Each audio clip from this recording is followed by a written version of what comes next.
right. So he's talking a little bit about snowquester, how that could actually shut down Washington. But yesterday, the White House said, hey, look, we're already shutting down the White House. But it's not because of the snow. It is because of the sequester. They're saying they took about $1 million hit. So what they're going to do is they're going to shut off White House tours. They're going to stop them.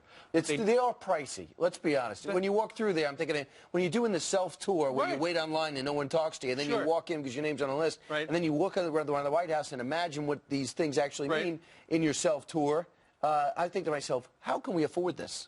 I mean, come on. This is like the cheapest thing in the world. They say we're better. We're going to have to say tickets are free. Yeah, they're all free. You need a request from a congressman or a congresswoman to get in there, a senator.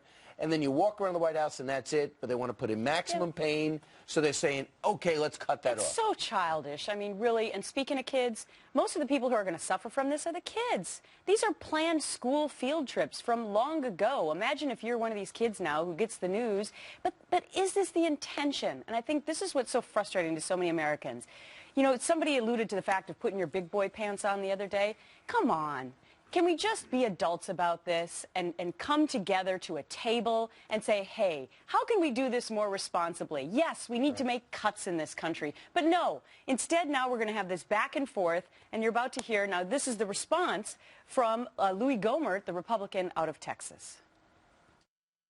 None of the funds made available by a division of this act may be used to transport the president to or from a golf course until public tours of the White House resume. That way we will both work together so the president will not be able to take a golf outing that causes 341 more federal officials to be furloughed and lose their job at least temporarily. Look, the White House was begging, for open season on what they spend money on by saying, okay, we're going to turn off the White House tours. Here's the thing about the White House tours that the White House hasn't mentioned. You know, the people who give the tours, they're volunteers. They don't get paid. So exactly how much money are they going to save?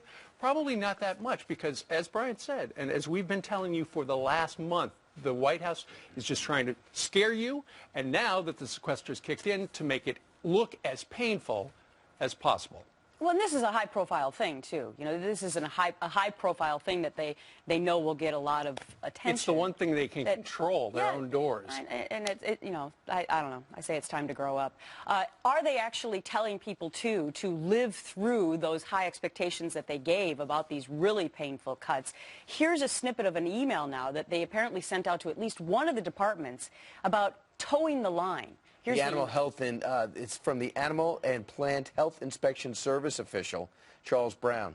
Yep. He says, we have gone on record with notification to Congress and whoever else that APHIS would eliminate assistance to producers in 24 states in managing wildlife damage to the aquaculture industry, fishing, unless they provide funding to cover the cost. So it is our opinion that however you manage that reduction, you need to make sure that you are not contradicting what we said the impact would be. That was in an email that Charles Brown sent out. He asked Washington, hey, we think we've got some flexibility here on, moving some of the money around so that the hits don't look so bad. And essentially the word came back from Washington, make sure you are not contradicting what we said the impact would be. In other words, we said it was going to be bad. If you make it look good, you're going to make us look bad. So we come to the point where now we're going to be ordering people to make the lines of the airports extra long just because? Yeah. Well, I mean, this is so ridiculous. It's absolutely ridiculous. That was pointed out by Congresswoman Kristi Noem of South Dakota. She told a Republican, Tom Vilsack, said, hey, about this email. She drilled him on it. She said, what are you trying to do? Are you trying to make sure you use the sequester in the most disruptive way possible? And he really had no answer.